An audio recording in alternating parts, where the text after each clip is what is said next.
Waalaikumsalam. Suara clear tak? Ada penonton yang boleh komen suara clear tak? Tadi ada test main music di YouTube tetapi telah dihalang oleh TikTok. Sidang hadirin, selamat petang. Saya masuk sebentar di waktu asar ni, sementara menanti maghrib. Isu yang terbaru, buku Tuah Opir Tusina akan siap pada minggu hadapan pada 6 hari bulan. Tetapi di celah-celah kita mengeluarkan sejarah bangsa dan negara kita, tahun depan semakin ramai yang mengaku Al-Mahdi akan muncul di persada medsos. Jadi siapakah yang benar? Yang di Mekah kah? Yang di Nusantara kah? Di London kah? Di Jerman kah? Ni anak-anak bangsa akan dihadapkan dengan cubaan akhir zaman pada 2024 yang bakal bermula pada minggu hadapan. Abdul Rahim Syarudin, selamat petang. Singgah sebentar di waktu petang. Ada soalan daripada sidang penonton. Tahun depan 2024 tahun yang mencabar. Ada ramalan bencana alam, harga beras naik, climate changes dan juga kemunculan ramai yang pengklaim akan cerita Al-Mahdi Al-Muntazar, dan di manakah kedudukannya tanah Melayu, Nusantara dan pentas Sunda di dalam sebuah penceritaan akhir zaman. Apa khabar sidang hadirin? Sidang hadirin, dikala jalan tengah jam, siapa yang masih memandu di tengah jalan? Kita buka sidang lah. Ada soalan daripada sidang penonton untuk sama-sama kita luangkan masa. Ini ada isu saya sampai sekarang wajah Abuya dalam bulan. Ini isu Asy'ari suatu masa dahulu tahun 80-an 90-an. Bagi yang mengikuti perkembangan Al-Arkam yang kini telah menjadi yang dikatakan corporate rufaka. Andai suara saya tak clear pada waktu petang ni, minta sidang penonton komen. Ni alhamdulillah ada jemaah Al-Arkam suatu masa dahulu. Berapa umur saudara Ali? Ni suatu zaman 80-an ketika Arkam menjadi penerbit, membuka kedai makan, kedai bengkel dan membangunkan ekonomi orang Islam. Anak-anak bangsa kita hari ni dia dah tak berdepan dengan situasi yang macam tu. 51 tahun maksudnya hampir dengan umur saya. Zaman tu pergerakan Arkam quite famous sebelum berlaku pertembungan dengan kerajaan. Ada orang kata Abuya claim nak menjadi Perdana Menteri dalam teori Rahmannya. Jadi itu sebab sedikit yang kita mengenang tahun 1980-an, satu zaman kebangkitan Al-Arkam yang kini telah berubah menjadi Rufaka Corporation. Ni cerita orang tua-tua lah, kita 50 ni dah tua dah kan. Jadi sidang ni juga saya cerita sebuah sedikit lah buku Tuah Opir Tusina yang bakal keluar pada minggu hadapan. Tahun 90-an, ada yang lebih awal tahun 80-an. Ni cerita tahun tu lah, zaman tu lincah keluar Budi Suci, Nasrul Haq, Gerak Kilat, Gayung Aceh, Lang Putih, Lang Buana. Zaman tu ni Bapa Baginda Mokhtar, Ilmu Gerak Diri. Zaman yang tiada telefon di tangan. Ni zaman kita baca buku gila-gila, baca buku komik dan cerita Tama Jalis bercakap dengan jin. Cik Sukai kan, terima kasih sidang. Nasrul Haq. Jadi Tuan Ali ni pun ada ilmu Nasrul Haq, ilmu jurus kebatinan orang Melayu yang telah diharamkan oleh kerajaan. Zaman tu bekas Menteri Belia dan Sukan, arwah Tan Sri Samad Idris tak silap saya. Ilmu gerak ada. Jadi lah ni ilmu zaman dulu tak semacam ilmu zaman sekarang. Zaman sekarang dia dah berkalih kan. Ais Wang tu saya nak baca pun tak apa nampak. Sarung Al-Fatihah. Jadi zaman 80-an tu sambil kita sembang petang ni kan, tahun 80-an tu kita tidak ada tangan, jadi adalah keluar buku hikmah Al-Fatihah, ilmu untuk janggut. Jadi bagi orang Melayu yang tidak, orang kata tu mainstream oh daripada Rawang, terima kasih ada penonton daripada Rawang.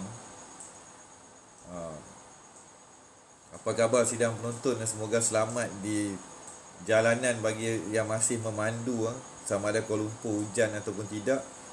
Di Hulu Sangor ni hujan tak turun lagi, dia masih lagi redup-redup tapi tahun depan cuaca semakin tidak menentu. Terima kasih siapa yang berkongsi live. Jadi ada soalan daripada sidang penonton. Tadi kita ada perkembangan terkini bekas ahli Al-Arkam yang kini berubah wajah menjadi Rufaka. Tu tahun 80-an 90-an sebelum diharamkan dan berlaku konflik dengan pihak kerajaan. Tu cerita hari ini dalam sejarah. Oh Jimmy duduk di Rawang. Dia membuat cincin batu puaka. Yang hari tu pernah kita buat video sekejap. Apa khabar sidang hadirin Kehadirannya ambang tahun baru 2024. Saya sajalah ni masuk sekejap sampai pukul 7 ni.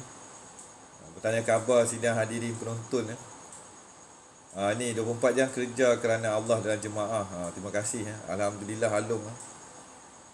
Jadi kita bakal menyambut tahun baru atau berkalih tahun Masihi, bukan tahun Islam pun.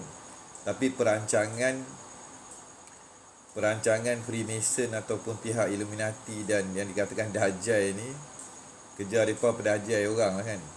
Bagi yang muda-muda mungkin mereka tak perhati sangat atau tak perasan akan benda tu kan. Alhamdulillah Kasturi Barbershop Ayu, waalaikumsalam. Masih ada, tak balik kerja lagi ke Ayu. Kebangkitan Islam sedang berjalan kan. Tapi kebangkitan yang sebenar-benarnya itu bagaimana? Sebab sekarang ni Ahmadiyah dan berbagai pihak dah mula guna AI, pakai wajah dan ikon orang Melayu untuk menyebarkan ajaran mereka. Dunia Melayu kita ni sekarang ni sedang digodam atau digempur habis-habisan. Tahun depan mungkin serangan tu akan berlaku lebih kalut. Ini belum lagi cerita kemungkinan akan berlaku lockdown pada bulan 1 atau bulan 2, bila mana gejala yang dikatakan COVID tu dah semakin bertambah. Jadi macam-macam hal akan berlaku tahun depan. Maka saya harap sidang pendengar, sidang pembaca bersiap sedia dengan sebarang kemungkinan pada tahun 2024. Inilah kita di petang-petang hari ini. Sementara masa ada, kita mengambil masa bersyukur dengan rezeki yang Maha Esa kurniakan. Ketenangan sebelum hadirnya waktu gawat, waktu kita mungkin kena lari masuk hutan, atau jika berlaku konflik di dalam negara kita. Negara kita ni ramai orang lupa sejarah konflik yang telah berlaku di dalam negara kita, di sebalik tabir dan dalang-dalang di dalam percaturan dan penubuhan yang dikatakan negara Malaysia. Jadi kalau kita sembang macam ni, kita kata apa tu? Dia kata saya radikal, saya pemberontak, saya agak radikal Tapi itulah hakikat di dalam ramai anak-anak muda pada hari ini lupa akan sejarah.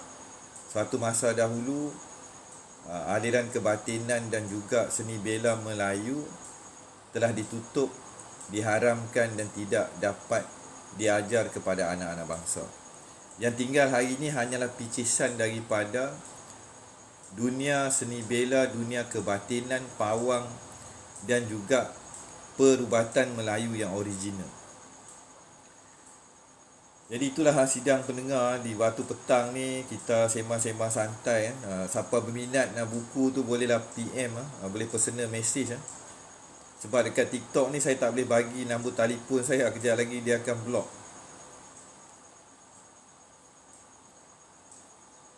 Jadi dunia Melayu sambil-sambil kita sembang tu, ini isu yang sentiasa berlaku, iaitu Allah dan yang gaib semua para leluhur sedang bersatu melawan sihir Dajjal.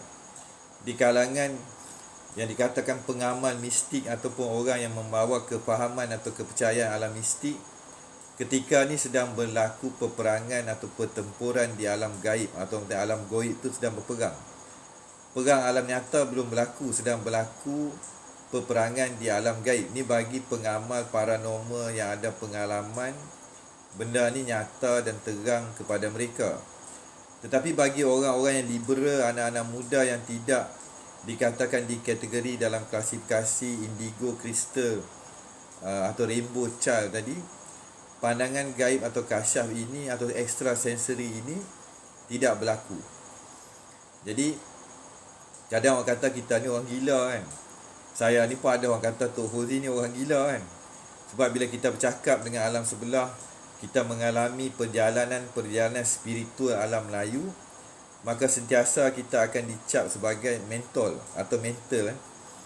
Tetapi sebagai pengkaji, saya berlaku adil di dalam bentuk yang dikatakan ilmiah, kebatinan, kesufian atau tasawuf. Tapi biasa saya tidak akan mencampuri urusan agama kerana agama ni satu isu yang sensitif dan dikawal oleh pihak yang dikatakan mainstream, termasuk kerajaan itu sendiri. Jadi minda anak-anak bangsa, sisa-sisa pejuang kita tak ramai yang memahami sejarah yang asal dan konflik yang telah berlaku sejak zaman berzaman ni tak ramai. Nak bagi orang faham ni pun payah, sebab sejarah sebenar tanah Melayu, komplot percaturan, pengkhianatan dan korbanan jiwa yang berlaku suatu zaman tersebut telah dilupakan dan tidak ada dalam buku teks. Kalau kita sembang derah, sila hari bulan saya pun kena tangkap. Ini keadaan kita sebenarnya ibarat terpenjara di dalam negara sendiri. Ini kalau kita buka sidang ni kepada peringkat perdebatan orang awam, balik-balik kena balik kat kita. Sebab kita orang Melayu kan. Orang Melayu dia ada kekangan untuk bersuara. We have no freedom of speech, Mak Saleh kata. The Malay have no right for the freedom of speech in their own motherland. Inilah antara kesan-kesan kepada perjanjian kemerdekaan yang bagi saya berat sebelah. Orang Melayu tidak dikembalikan hak dan tidak dimerdekakan sepenuhnya. Jadi golongan liberal, golongan orientalis dan penyokong kepada agenda penjajah dan dunia barat, mereka akan menceritakan bab progresif, bab tamadun, bab ekonomi semata. Ni saya tak nak komen sangatlah, tapi apa yang ditulis oleh Astaria tu betul ya. Jadi sidang penonton bacalah apa yang pengomen tu tulis, pengomen ya. Terima kasih ya. Jadi kalau bagi yang sedar diri pada petang ni, kita dapati itu nasib kita sebenarnya hampir sama dengan yang dikatakan Palestin. Kita ni depa tu Palestin frontal. Kita ni Palestin tersorok. Tanah kita diambil dan diganti, tanah Rizab Melayu diambil. Pembangunan dibuat pada skala besar. Kita tidak dapat hak kita dalam tanah rizab tok nenek kita. Harga tanah melambung. Sejak mereka generasi pertama selepas mereka tidak mendapat keadilan yang sewajarnya. Inilah cerita perjuangan anak-anak bangsa yang tak ramai orang faham. Dan orang tua macam saya pun nak sembang derah. Sekali lagi saya kena tahan dan kena remand dan disoal siasat.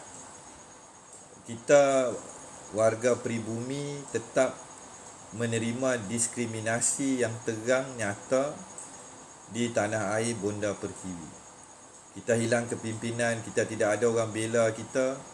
Jadi kalau kita sembang macam ni, ramai orang akan kata saya ni cerita yang negatif. Ini adalah hakikat dan realiti di hadapan mata kita. Kalau hari ni contoh tuan-tuan, saya tak tahulah kan, sembang waktu petang, ada satu hari tu saya pergi meeting ni saya rasa zaman korporat kot. Balik daripada Amerika, saya pergi meeting ke salah satu hotel ni Menara KL Tower. Jadi saya parking kat parking lot milik DBKL. Bila kita parking kat parking lot milik DBKL, kita meeting sampailah pukul 11-12 malam. Parking lot tu ada mesin tol, apa dia kata, meter parking dia. Bila kita keluar, ulat-ulat penyangak gangster KL minta kita duit. Ni dekat tempat yang dikatakan sentral ataupun pusat bandar Kuala Lumpur. Dia saya tak nak bayar lah. Sebab saya kata ni benda ni tak jadi kat Amerika kan. Jadi inilah yang dikatakan kebanyakan orang kita terlepas pandang.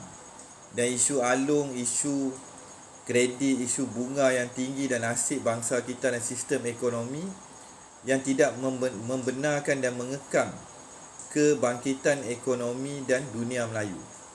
Lepas tu zaman kehancuran UMNO dan ramai pemimpin UMNO itu adalah yang korup, yang telah merosakkan dan meranapkan dengan gembar-gembur projek dan sebagainya kepada orang Melayu.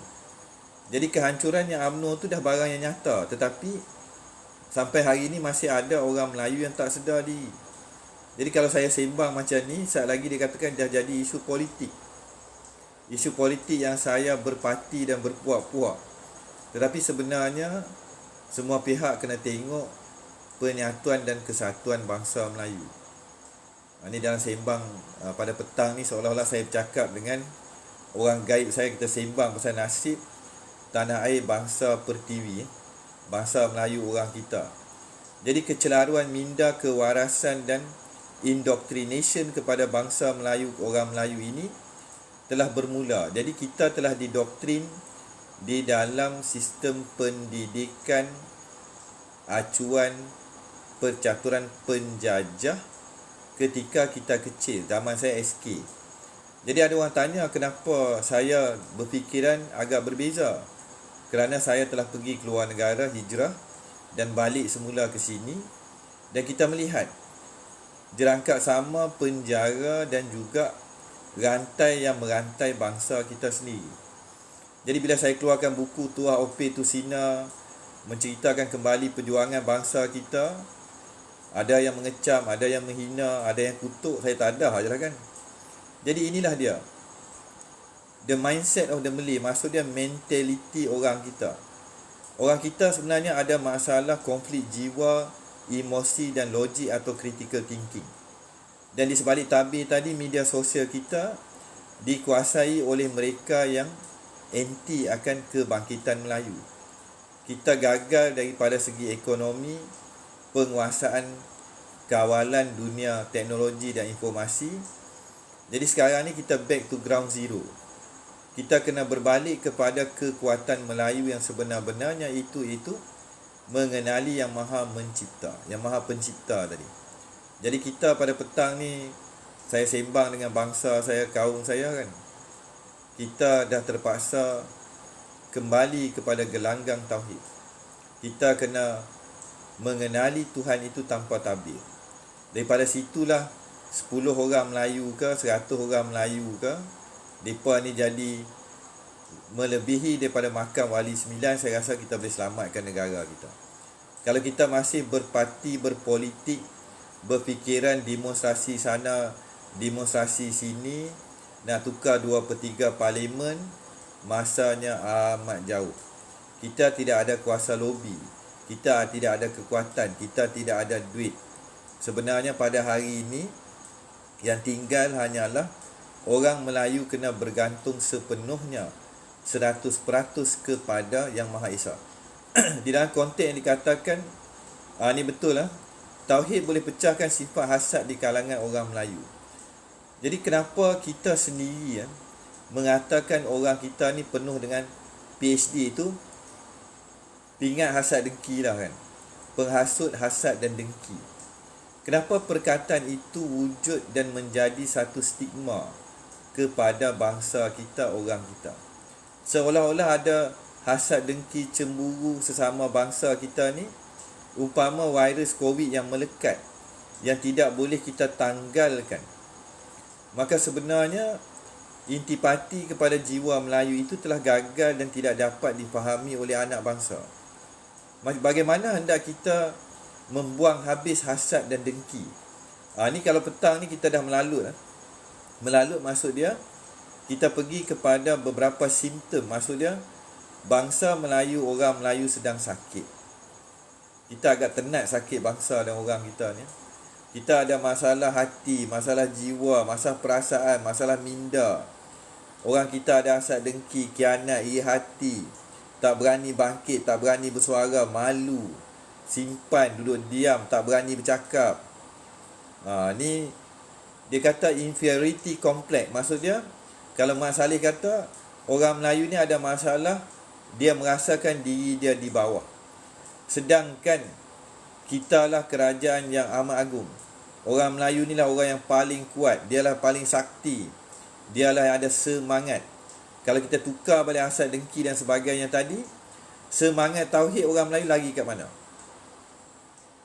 Kita punya semangat nak menuntut keadilan, memperjuangkan tu lari tang mana? Kalau seorang Mat Kilau boleh memberontak dan mengkucak-kacirkan British, seorang Dul Said, tu Naning, Mat Kilau, Tok Janggut, Bahaman, Tan Lela Setia, itu baru seorang. Kalau hari ni 100 Melayu bangkit macam mereka, pastilah keadilan itu akan berlaku dan ada di negara kita. Jadi inilah yang menjadi masalah.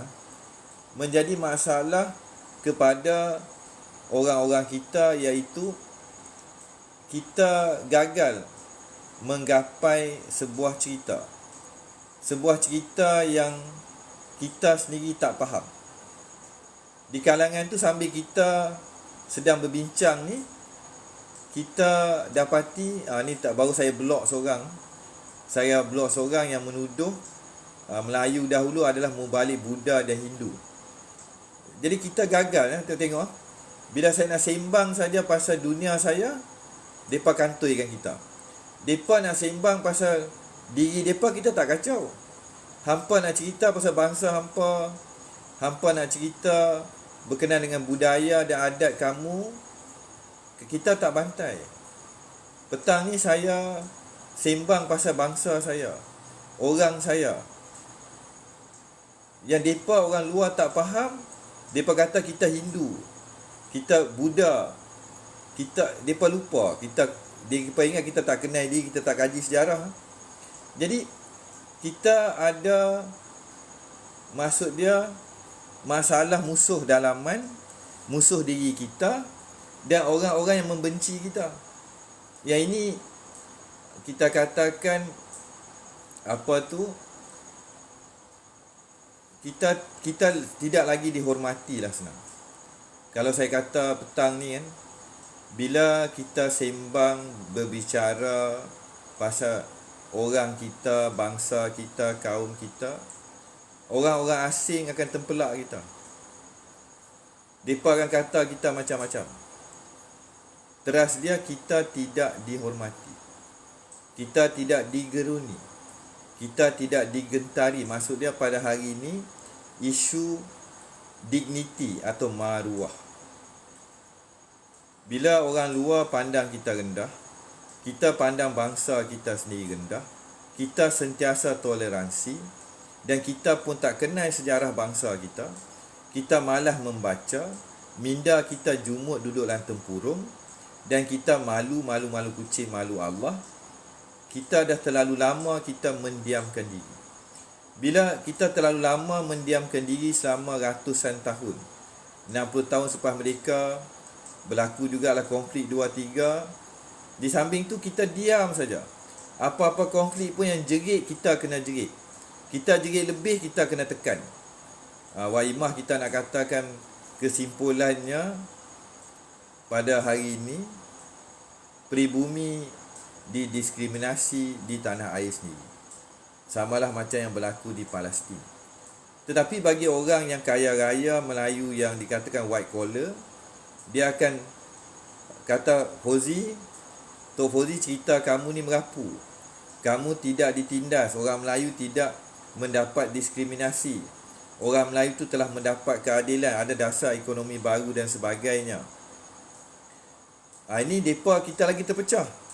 Tapi kita berbalik, iaitu bila kita boleh dihina, kita boleh diperkotak-katikkan, mereka sudah tidak takut pada Melayu. Mereka sudah tidak hormat pada kita. Mereka telah hilang hormat kepada tok nenek dan tanah air kita. Jadi siapa nak bela, siapa nak bangkit, siapa nak bina jati diri, terpulanglah pada sidang pendengar. Terpulanglah pada kita yang sekarang ni ada 74 orang. Dan daripada 74 orang ni bukan semua yang akan membela dan menyokong orang Melayu. Keadilan yang macam baru ni, rumah orang Melayu yang telah duduk diambil alih oleh ECRL. Kerajaan negeri ambil alih. Bekas-bekas veteran yang rumah mereka, tanah mereka dihalau mengikut common law ataupun undang-undang British siapa datang dulu. Kita datang dulu kan. Yang apa jadi dekat Sabah Sarawak kepada peribumi, apa jadi pada orang asli. It is a blatant indiscrimination ataupun discrimination to the native. Ini kalau kita cerita dalam bentuk konteks international. Jadi, how do we justify all of this? Jadi kita berbalik pada sidang petang ni, dalam masa saya ada singkat sampai pukul 7 ni. Benda yang sama ini dihadapi oleh kaum Apache, kaum yang dikatakan Black African American, dan peribumi-peribumi lain di tanah air mereka yang telah diambil alih oleh sistem demokrasi kapitalis. Jadi kadang kita tak faham sistem kapitalis, sistem demokrasi atau demokrasi tadi. Dia kata we have to abide by the common law. Referendum bangsa Melayu tidak pernah berlaku. Waalaikumsalam. Jadi bagaimana hendak kita bangkit daripada rantai dan kehambaan? Kalau kita pergi lebih ekstrim pada petang ni, siapa yang pernah tengok cerita Emancipation, yang itu menceritakan peringkat zaman awal yang mana African American atau berkulit hitam itu dijadikan hamba abdi di Amerika Syarikat. Pada hari ini sebenarnya kita telah menjadi slave. Jiwa kita telah diperhambakan. Nasib kita telah diperhambakan. Kita menjadi hamba di bumi sendiri. It is a reverse scenario compared to what happened to America. Tetapi dalam nak kita bawa perjuangan atau konteks kefahaman ini kepada orang dan bangsa kita, pastinya kita ditentang. Pastinya kita dicerca daripada semua pihak dan berbagai percaturan yang ada. Maka perlulah pada petang ni sidang pendengar, satu kekuatan yang luar biasa perlu bangkit daripada jiwa-jiwa anak bangsa. We must find our internal power, which is kita kembali kepada gelanggang tauhid dan ketuhanan yang Esa, dan mengenali kembali warisan leluhur kita. Kita mesti dan tidak boleh lagi terkulai layu dan diperhambakan di tanah air sendiri. Kebangkitan ini perlu bermula daripada setiap dalaman orang Melayu. Sampai bila hendak dan semakin tahun demi tahun kita diperkotak-katikkan, kita dipandang rendah, kita dizalimi, kita tidak mendapat keadilan di bumi sendiri, dan kita telah hilang kepimpinan. Ini benda berat lah. Kalau kita kumpul petang ni pun, yang sembang macam ni tak ramai orang Melayu. Yang sembang Papa Gomo bergaduh dengan Pak Non, Wala Non lah, Wala Bot lah. Di manakah terasnya perjuangan bangsa Melayu, orang Melayu dan yang dikatakan agama ketuhanan? Orang politik bergaduh Melayu, ulama Melayu bergaduh. Yang baru ni bergaduh pasal surah Ashabul Kahfi. Tu antara Pak Non dengan Ustaz Azhar Idrus. Disebabkan satu isu, mereka berpuak-puak. Di manakah kesatuannya bangsa ini? Jadi macam saya ulangi tadi, minta maaf, kita tak ramai. Saya pun tak harap berlaku kebangkitan pada skala besar. Yang tak ramai inilah yang saya katakan tadi. Kalau sekarang ni ada 88 orang, kita buanglah semua, tinggal 10 orang lah, campur saya, kita kata 9 orang. Yang 9 ini boleh jadi sama kuat, sama hebat macam mat kilau dan bangkit dan menjerit. Maka tanah Melayu akan goyang, tanah Melayu akan gegar. Tetapi bukannya kebangkitan yang sembrono, bodoh dan melulu. Jadi kita kadang kita janganlah terpedaya dengan skema sistem kapitalis barat atau demokrasi tadi. The more the merrier. Ramai NGO Melayu, ahli dia ada ratus ribu, termasuk 3 line Samsing Kongsi Gelap Melayu. There are 100,000 over membership. Ada Tok Paduka Ayahanda, ada Tok Long lah, Pak Long Burung lah, arwah tu pangkat sepupu saya by the way. Pak Long Burung yang famous satu masa tu pangkat saudara je. Tu kalau siapa yang masuk geng 3 line tu dia kenal nama Pak Long Burung kan. Jadi kat sini kita dapati di dalam keceramukannya tadi, mereka dah ada number berapa ratus ribu ahli 3 line yang angkat sumpah. Berapa juta orang Melayu yang telah bersumpah untuk membela agama, bangsa dan negara. Tetapi mereka gagal dan gagal. Maka akhirnya kita kena pergilah kepada level yang berlaku kepada yang dikatakan pejuang-pejuang yang sedikit. Pejuang-pejuang yang sedikit apa maksud dia? Kita jadi sama macam Tan Lela Setia, jadi sama macam Mat Kilau, jadi sama macam Dor Said. Kita jadi sama macam Cik Siti Wan Kembang. Kita jadi sama macam Sadung. Kita jadi sama macam Wali Nong Sari. Kita jadi sama macam Teja. Kita jadi sama macam Tuah. Kita jadi sama macam Jebat. Bukan dahaka. Kita bangkit atas keadilan. Jadi kita tak perlu ramai tuan-tuan. Saya sembang petang ni pun dah alang-alang saya sembang keras lagu ni. Kita 92 orang. Bukannya pengikut saya ribu-ribu. Yang nak dengar. Yang tak nak dengar, apa saya buat? So help me God. Waktu saya sekali lagi saya akan terpaksa berakhir sidang ini pada pukul 7 petang. Jadi saya berhenti saat. Saya mohon ampun, maaf, nada saya naik, suara saya tinggi, nak bangkitkan semangat tuan-tuan, nak bagi kita faham. Kita ni 4 orang, kalau kita gagal bangkit anak-anak kita jadi mangsa. Jadi saya ulangilah bagi penutup masa yang tinggal lagi 15 minit. Saya tak cari ramai orang. Kalian lah yang sidang pendengar ni lah.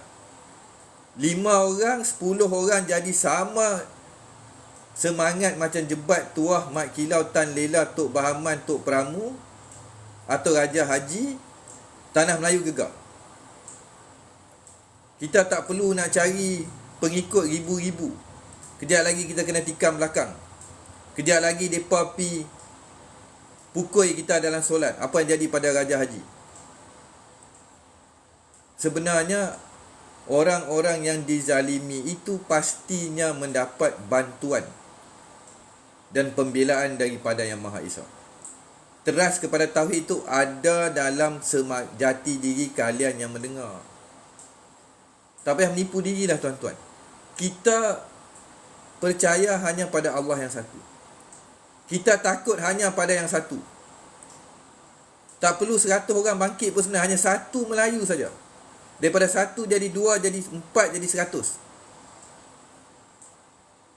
Tapi pada hari ini minta maaf.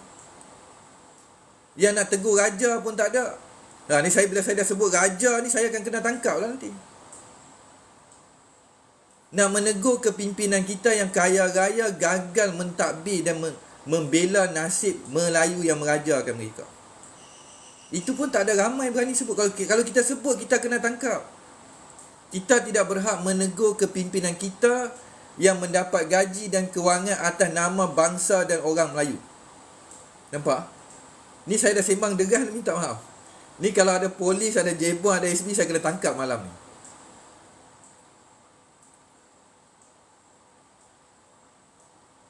Jadi kita baliklah tuan-tuan, kita balik. Dalam perjuangan, sebenarnya kita takut hanya pada yang satu. Tuhan kita satu. Raja kita, raja sekalian alam satu saja. Inilah yang terjadi pada Mat Kilau, Tan Lela, Datuk Bahaman, Dor Said, Tok Janggut, Toku Paloh, Sunan Kalijaga, Sunan Giri, Sunan Bonang, Sunan Ampel, Hang Tuah, Hang Jebat, Hang Kasturi, Puteri Gunung Ledang. Mereka bangkit, mereka tak pandang belakang dah. Mereka hanya pandang Yang Maha Mencipta satu saja. Mereka selamatkan walaupun mereka tahu mereka kalah, mereka bangkit. Jadi semangat macam ni sebenarnya. Membujur lalu melintang patah.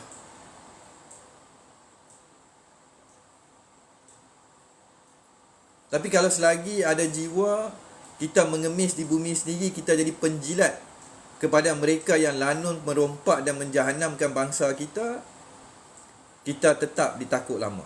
Kita jadi homeless sama macam kat Amerika. Kita jadi hina sama macam pakcik hitam dekat Amerika. Kita tidak mendapat keadilan di muka bumi sendiri. Jadi saya pun petang ni cerita pasal buku saya, cerita pasal Mahdi, tiba-tiba saya bangkitkan semangat. Tauhid satu dan tidak takut di dalam hakikat jiwanya Melayu itu sendiri. Ayah kita zaman dulu, zaman bintang 3, mana ada senapang. Pakai pisau, pakai buluh runcing, pakai parang dia lawan dengan meriam machine gun, meriam katak dan berjuta peluru bintang 3. Ada mereka takut? Ni minta maaf lah. Ni sekarang ni kita ada medsos, kita ada ilmu, kita ada penceramah, kita ada macam-macam. Kita bagi 1000 jenis. Kalau saya tulis 1000 buku nak bagi bangsa saya bangkit ni, belum tentu akan bangkit. Tapi kalau saya boleh kembalikan ingatan kepada tauhid yang satu, petang ni selesai dah tuan-tuan. Kalau saya, bangsa saya hari ni boleh kembali memahami tauhid yang sebenar-benarnya tauhid, di bumi Melayu, tanah Melayu dah terselamat. Bukannya dengar proklamasi Tun Mahathir. Walaupun saya kenal dan sekarang ni saya baik, selalu jumpa Tun Mahathir, bukan saya penyokong dan kaki kipas Tun, tak. Saya jumpa Tun pun sebenarnya atas dasar perjuangan, kesian kat bangsa saya. Dia hitam atau putih tu dia punya pasal. Atuk lagu mana itu atuk punya cerita. Apa yang kita boleh bersama dalam memperjuangkan nak bagi orang Melayu kita sedar, kita duduk semeja.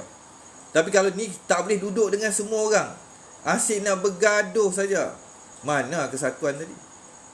Dosa dia dengan Tuhan merompak tanah Melayu ke, mencuri duit rakyat ke, pasti keadilan tu dia akan dapat, hidup atau mati. Kita doakan dia tobat kan. Kita doakan ayah anda kembali ke jalan putih bersih. Kita doakan. Bagi penyokong Mahdi, jangan marah saya. Sebab ramai juga memusuhi Tun Mahdi. Jadi ni masalah. Saya sembang bicara tauhid, ada orang cuba menyesatkan ajaran ni pula. Ni biasa. Itu musuh. Semangat tauhid dah luntur tu. Tu dia. Jadi di sebalik tauhid tadi benar, kita perlu ada kasih sayang. Tetapi kalau tauhid tidak ada kasih sayang ketika melihat bangsa kita ditipu, saudara seagama dan sekaum sekolah kita ditipu, dipijak, mana kasih sayang? Kasih sayang memerlukan pengorbanan. Kasih sayang memerlukan pengorbanan. Jadi saya mohon maaf sidang pendengar. Bahasa saya kadang deras sikit. Orang Kedah kata kadang suara saya ni deras. Kan? Jadi masa saya agak, otak orang Melayu dah kena renjatan hawa nafsu. Betul yang ni saya sokong. Jadi kita bawa satu tauhid, kita hentak tauhid kat kepala orang Melayu. Tak tahu saya sebut lagu ni TikTok nak ban saya kot. Kan? Wallahu alam bisawab. Jadi alhamdulillah sidang pendengar, sidang hadirin, saya mohon ampun dan maaf andai bicara seorang tua di hujung senja ini telah mencuit hati, jiwa dan perasaan. Saya mohon ampun, maaf sekali lagi. Andai suara saya tadi naik sat, ada yang terkejut ke, ada yang terasa, perjuangan memerlukan semangat. Jadi terima kasih Rescue No Worry. Terima kasih. Maksud dia orang tak marah lah suara saya deras tu. Jadi sebelum saya mengakhiri sidang pada petang ni, saya berterima kasih pada seramai 100 orang dah ni. Jadi selamat kembali ke rumah masing-masing. Salam kasih sayang, bawa kita elok-elok, kau tengah hujan tu jangan derah. Semoga sampai kembali ke rumah, bertemu dengan sanak saudara seagama, sebangsa, sekaum, sekolah dengan saya. Jadi semoga kita dapat bertemu kembali dalam waktu terdekat. Salam kasih sayang, salam perjuangan. Semoga semangat tauhid, intipati dan jiwa tauhid yang satu itu Allah izinkan hadir kepada insan-insan terpilih, lantas berlakulah kebangkitan yang sebenarnya di tanah Melayu di atas titik yang satu bermulanya segala. Saya mohon ampun dan maaf. InsyaAllah. Ni sebelum saya nak balik ni apa? Saya tak boleh dengar, darah saya panas. Sabar, minum ayat kosong saya turun. Tapi kalau hang nak melompat terpulang. Tapi dalam gelanggang tauhid tetaplah perjalanan perjuangan ini dia mengikutnya dikatakan sunnah Rasul. Okey. Tok Ali jangan perang dulu nah. Sabar sat dulu noh. Jadi saya mohon ampun dan maaf. Jadi siapa berminat akan buku yang bakal keluar untuk sama-sama kita baca, boleh PM saya, order, dia pre-order. Saya bukan banyak duit pergi cetak buku banyak-banyak dak. Orang order, bayar saya duit, saya baru saya cetak. Pembeli saya pun tak sampai 1000 orang, baru dalam 100 ke 200 lebih orang saja. Jadi yang dah sakit hati tu jangan panas tu. Nak order tu minta tolong PM saya, nanti saya bagi nama, nombor telefon saya semua. Jadi semoga kita bertemu kembali. Bertindak dengan akal, bukan dengan hawa nafsu. Nanti kita strategize baliklah.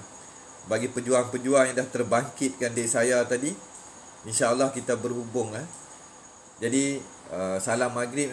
Waktu maghrib pun kejap lagi, malam pun dah gelap. Sampaikan salam saya kepada ayahanda dan bonda, hidup ataupun telah dijemput kembali ke rahmatullah. Selamat kembali ke rumah masing-masing. Bawa kereta hati-hati, jaga diri, jaga jiwa dan perasaan, bangkitkan kembali semangat Melayu, perbetulkan syahadah, kembali kepada gelanggang tauhid yang sebenar-benar tauhid. InsyaAllah dan pasti tanah Melayu, orang Melayu akan selamat dan akan merdeka kembali. Assalamualaikum warahmatullahi taala wabarakatuh.